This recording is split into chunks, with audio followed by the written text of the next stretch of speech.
I got 3 pieces of equipment that need new purge bulbs on them. And then I got a couple chainsaws that I'm gonna take a look at as well. So go through as much as I can while I'm between customers. If a customer comes in, unfortunately I'll have to cut you guys off because I always have to take care of the customers since I'm the only one here in the shop. So let's start with this one. It's a pole pruner.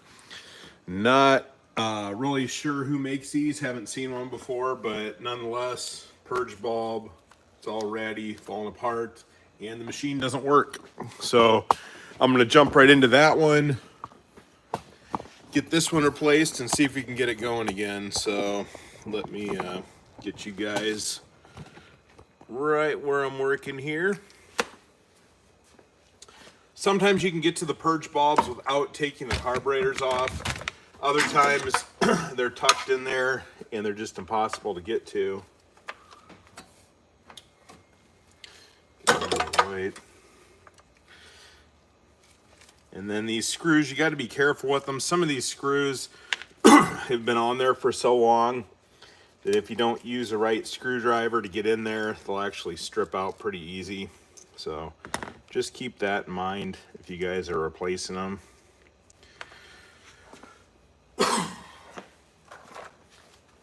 Customer actually went out and bought the primer bulb, purge bulbs. It's a variety pack. He wasn't sure what size he needed, so that was good because I carry the ones that Steel uses. Pretty much standard across the board for their products, fits in a lot of other products. But some of these off brands will have different size bulbs on them, so just make sure that you got the right stuff here if you're doing these repairs. Just gonna clean this plate off. I always clean stuff off. I can't stand it when stuff's really dirty. I don't like to work on dirty stuff. I like to give it back to the customer in better shape than I got it. All right, looks like we got a fit there. So we'll just put this on. This is a really simple, straightforward one. Like I said, some of these, you gotta take the carburetors off, unfortunately, and they can become a little bit of a pain. This one has easy access, good engineering, good design. And I'm assuming this thing has been sitting for a very long time. So we'll just check a couple things here. I'm just gonna replace the spark plug. This air filter is really nasty. I mean, it's moldy, you can see that. Hit it with some carb cleaner really quick. Over here.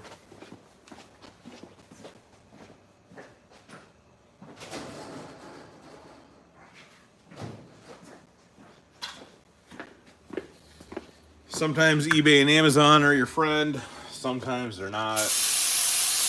And I don't want to put that much energy into trying to track down a carburetor for this piece of equipment. Some of them are a lot harder to find the older they are. And you can spend an hour getting lost online trying to find the part.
So yeah, this guy has seen better days. new spark plug in there.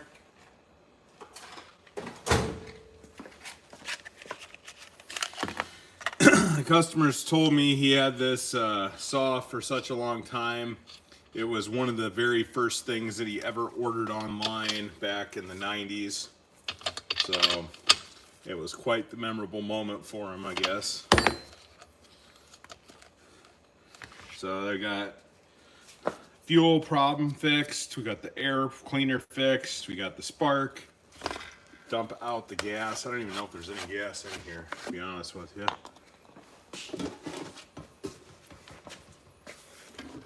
I think it's pretty dry.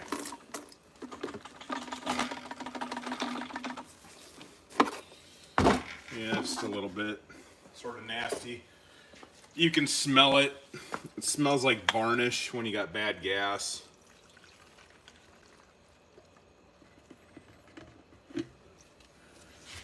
Throw it in there.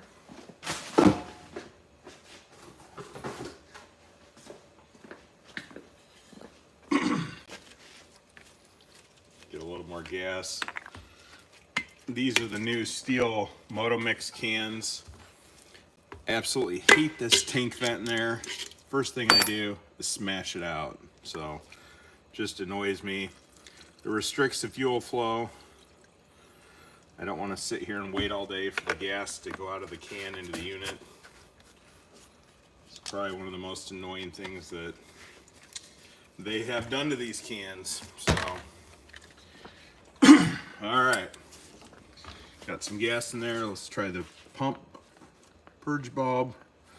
Hey, we got fuel. Nothing leaking. The other problem we're going to have is usually on these carburetors, diaphragms are usually bad because they've sat so long. But yeah, I'll do a few pulls here, see if we can get it up and going. No guarantees, might take a little bit more of something else. So let's see here. You got a choke lever down here. Got the on switch there. Ooh, that was good.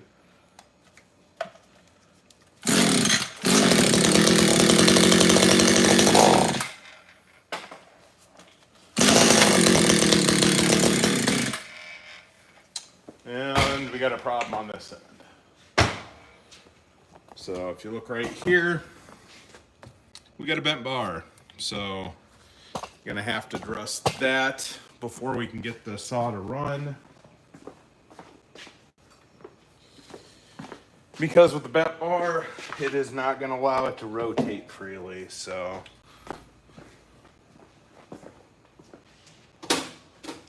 Figure out which socket this is.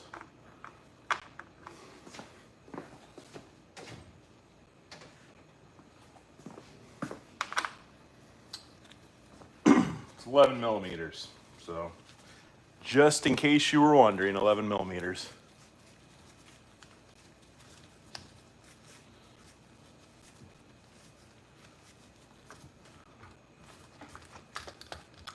That is a very odd design.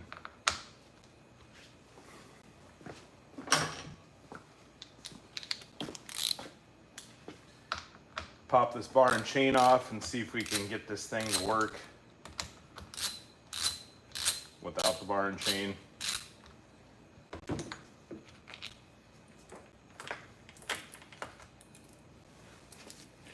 don't know if you guys can see this very well or not. It's got a bend right here. So that bend is going to restrict it from working properly. So let's try this again.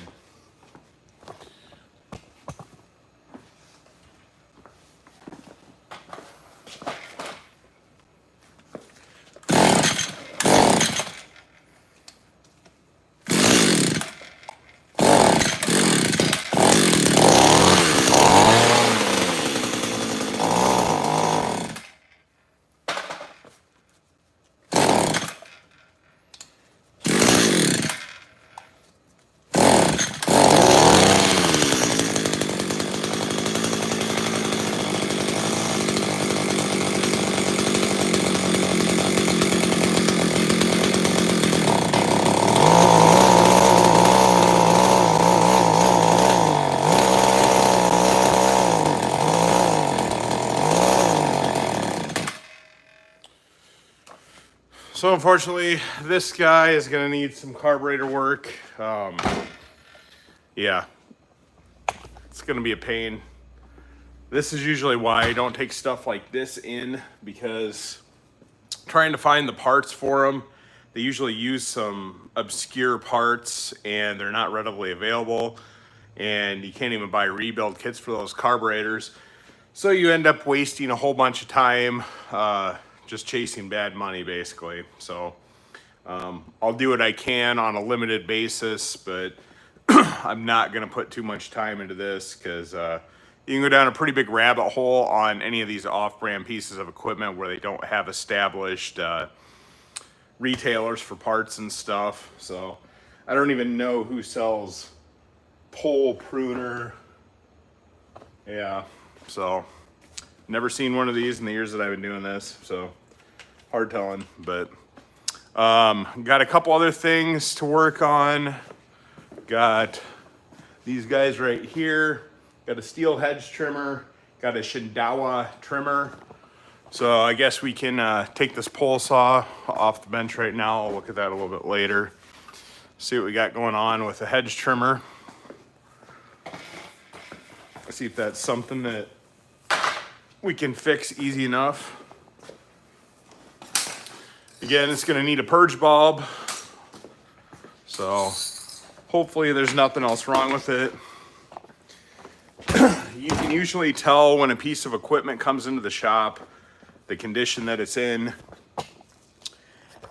how many troubles you're gonna have with it. So the stuff that people do not take care of is usually a royal pain in the butt, because you're fighting all the things that they've messed up on it, the things they've neglected and haven't taken care of, and then you're trying to figure out what normally would go wrong with a piece of equipment on top of that. So this guy, I'm going to pull the shroud off, let you guys see that.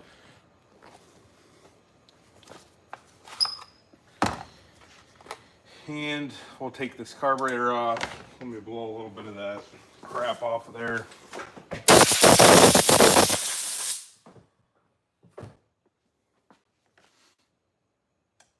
Again, we got holes. I can stick my whole screwdriver in there. I just did a video yesterday.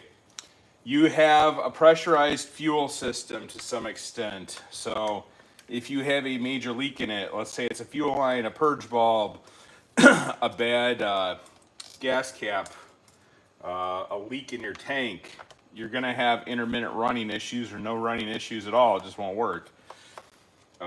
You have to have a way for the system to pull the fuel into the carburetor. So if you have a leak, it's gonna keep it from doing what it's supposed to be doing.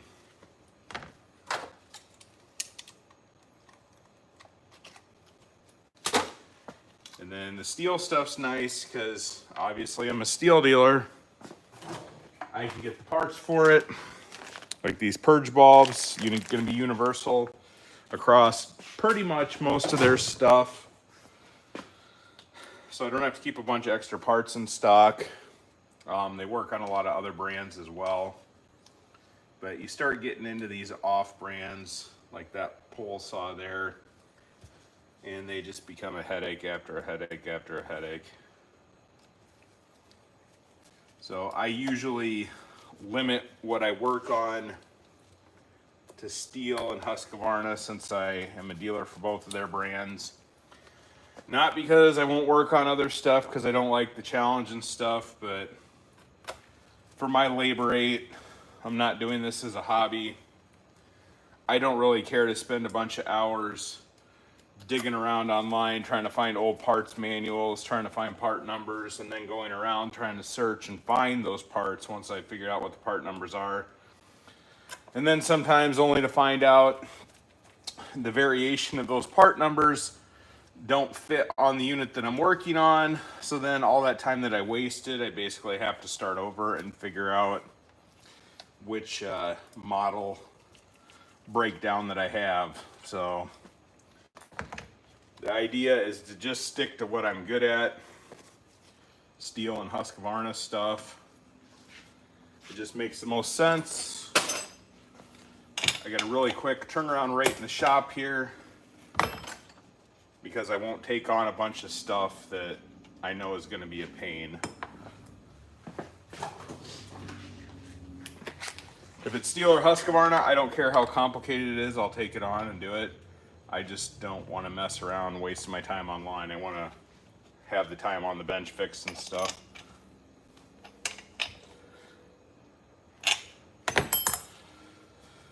I used to do a lot of mowers and stuff. I got out of that. I don't like particularly crawling around on the ground. I don't have a whole lot of room in here to have a lift table to work on, so stick to the smaller two cycle engine stuff.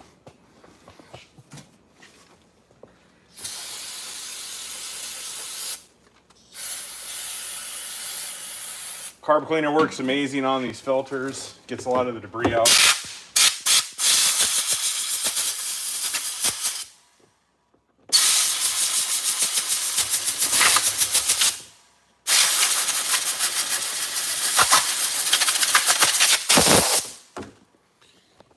You can save most filters, so I mean that's not terrible shape.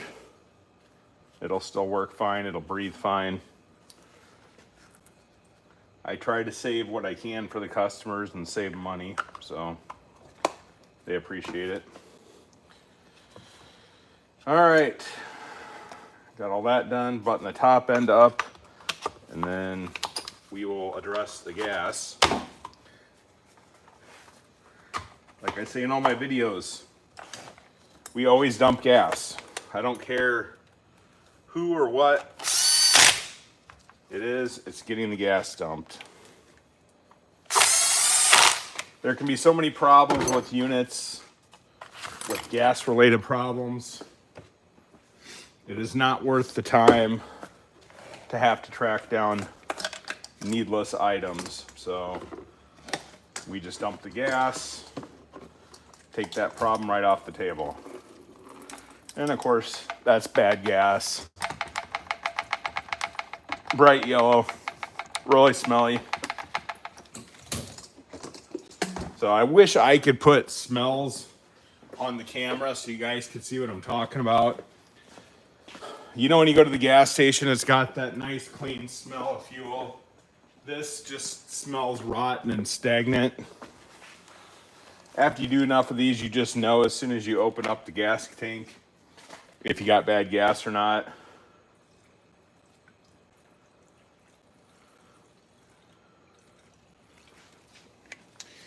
And bad gas causes a lot of different issues. So let's just eliminate that problem right off the bat. Purge bulb, boom. Working great. I'm just gonna push it a few extra times to flush through that system there. So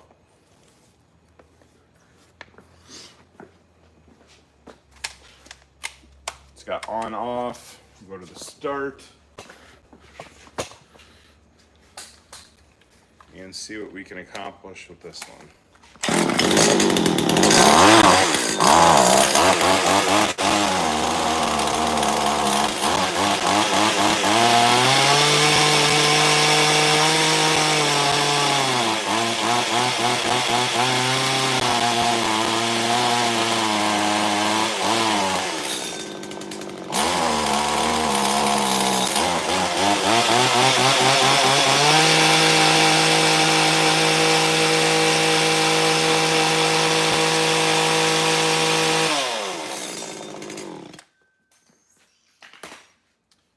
So that is another example of bad fuel. I got good fuel in there, but I had to get the bad fuel out of the system. Once I did, that took right off, worked fine. So if I hadn't changed the fuel and I tried to start the bad fuel in there, it wouldn't have worked, obviously. If it did fire up, it would have bogged, would have had all sorts of issues. So always dump your fuel. I don't care how new it is, dump your fuel. Saves you a lot of headaches. Shindawa trimmer. So you see how fast we can go through these. We've only spent a few minutes, gone through 2 units, Got them both started and running. The pole trimmer, we need to do some carburetor stuff on, but that's going to take a little bit longer. It really probably just needs a new carburetor, to be honest with you. But that's not going to make a whole lot of sense to do. This is just nasty Shindawa. It's just rotten, falling apart. I'm gonna see if I can make one of these. I don't know if you can even order them. This appears to be an older unit. Let's see here. Got the purge bulb on the bottom. So take a look at this, guys. This is sort of funny. Let's see if you can see that on there or not.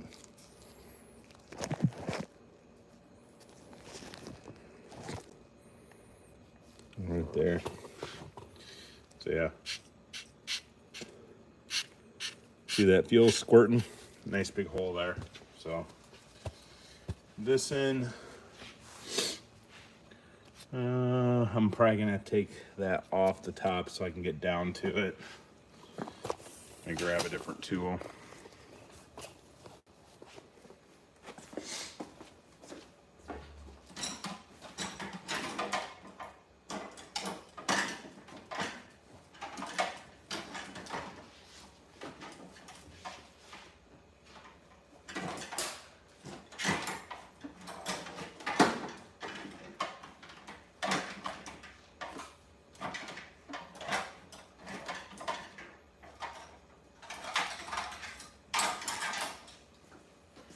Alright, let's see if I got the right wrench here. Nope.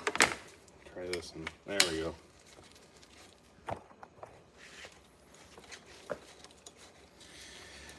I get Shindawas in very rarely, mainly because there's no dealer around here. So obviously if people aren't selling the products around here, you're probably not going to run into the repairs and stuff. So not saying that they're bad by any means, but just haven't come across them just because of the nature of the beast. So again, I'm going to clean the stuff up as I go along.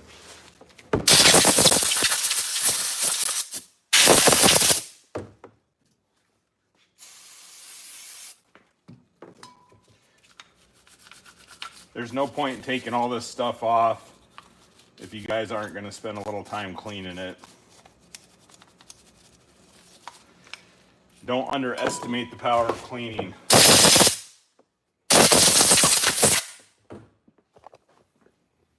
Cleaning goes a long ways, so it might save you from having a different issue that you can't track down. So this, I should be able to access this.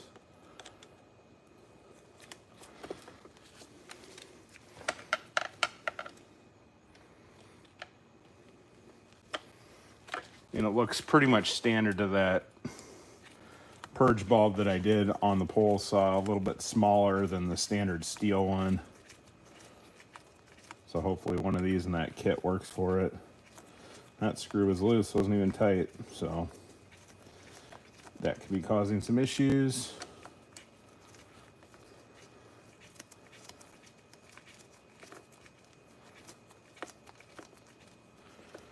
But the customer wanted this stuff serviced, fixed, just go through it, do what I normally do. So that's my process. I've already done the hang cord test. They've all seemed like they have fine compression. So now we're on to the steps of tracking down the other stuff that we know is wrong with it, which obviously you saw that purge bulb squirting fuel all over the place when I was running it. That's one of those obvious things. So we always address the obvious stuff first. Man, these things go on forever. Those are really long.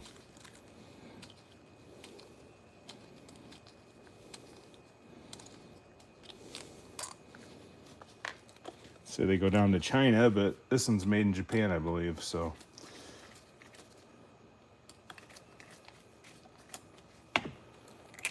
There we go.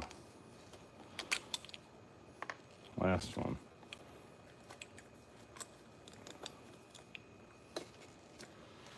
That is a nice hot sticky mess.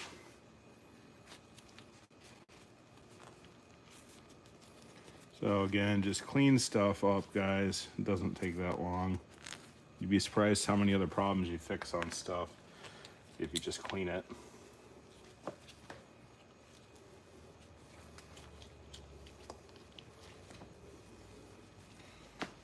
And plus it goes back together a lot nicer too when you don't have debris and crap all over it.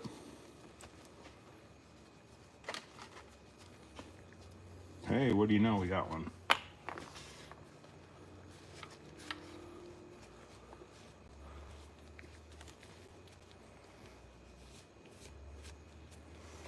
Put that back together and then we'll blast that off.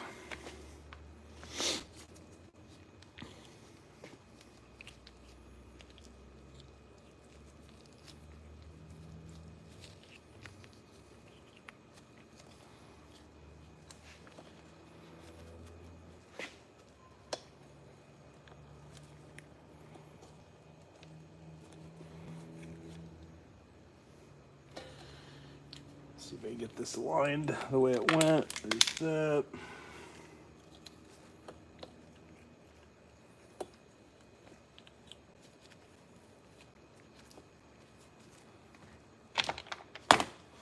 Get these really long screws back in. And I just go around in a circle and tighten them instead of just cranking one all the way down. Sort of like the lug nuts on a car, except I don't really care about the tension on this. I'm more concerned about getting everything threaded, because if everything is not nice and aligned and you try to screw it in there, you can strip it out, mess up the threads.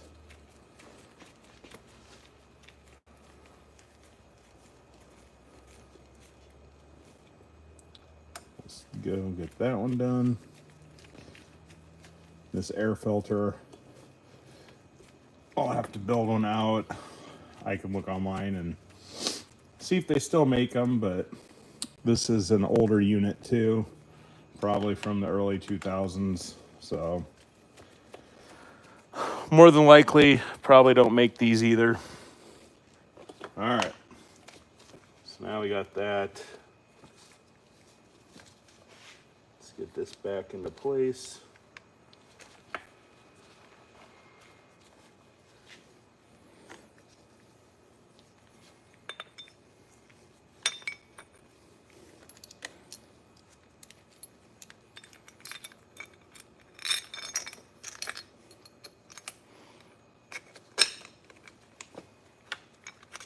Upside down.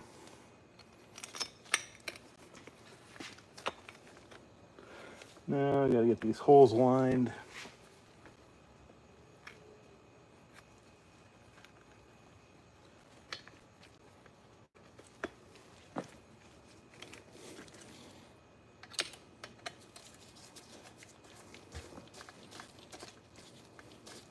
Again, get both of them started. Sometimes if you get one tightened all the way down and then you go to do the other one, the holes aren't aligned. You're gonna have a heck of a time trying to get that screw in if you can. So if you just do it this way, get the other one started, then do it, it's gonna save you a lot of headaches.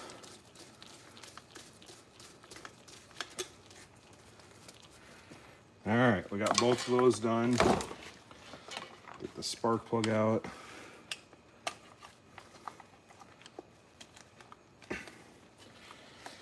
And when they're sitting on there for a long time, you just gotta rock them back and forth, bust that contact spring loose from the head of the spark plug. If I see a lot of rust on a spark plug that's on a trimmer, I know it's been on there a while. So newer stuff doesn't have that kind of rust on it. It's pretty crazy. Might even be the original spark plug for all I know.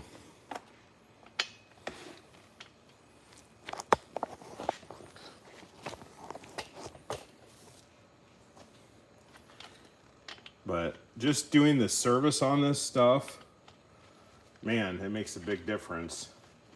Even a fresh spark plug, this other spark plug could have worked, but just having a fresh one on there makes a huge difference too. And I'm already in here doing all this other stuff. It's not a ton of money to have a spark plug done, so just get that done. Blast this guy with some carb cleaner. Just want to clean that area out. This hasn't been cleaned in a while. Or ever.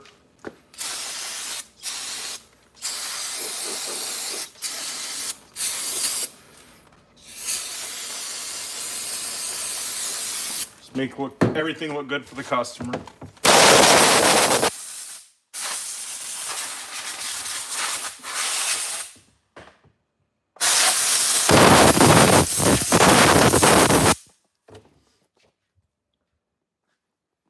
Get this fuel dumped out if there's any in here.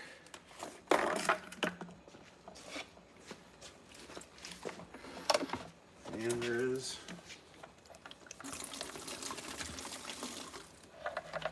Some more nice and smelly gas.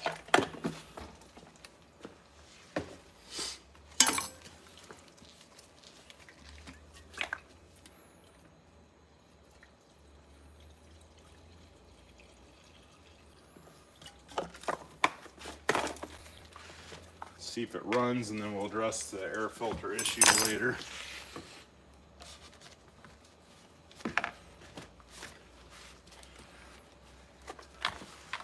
All right, let's check that purge bulb. Boom. Filled up nice. See if we can start it. Get our choke. It's got sort of a funky choke lever.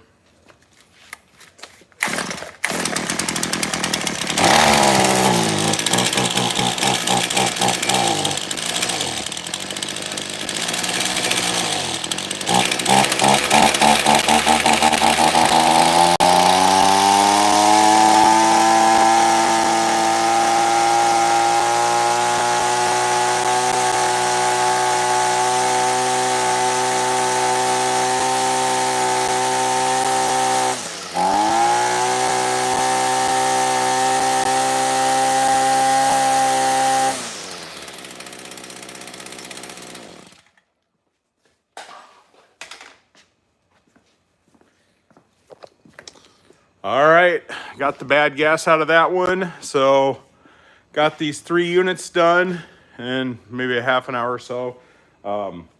First one, like I said, gonna have to address the carburetor issue. I'll see if I can get a new carburetor. But yeah, I don't know. It's not honestly worth fixing, but did what we could. The hedge trimmer's good, string trimmer's good. Just make an air filter for the string trimmer, and those are good to go. Hole saw, like I said, it's got a bent bar, so that wasn't going to work either way.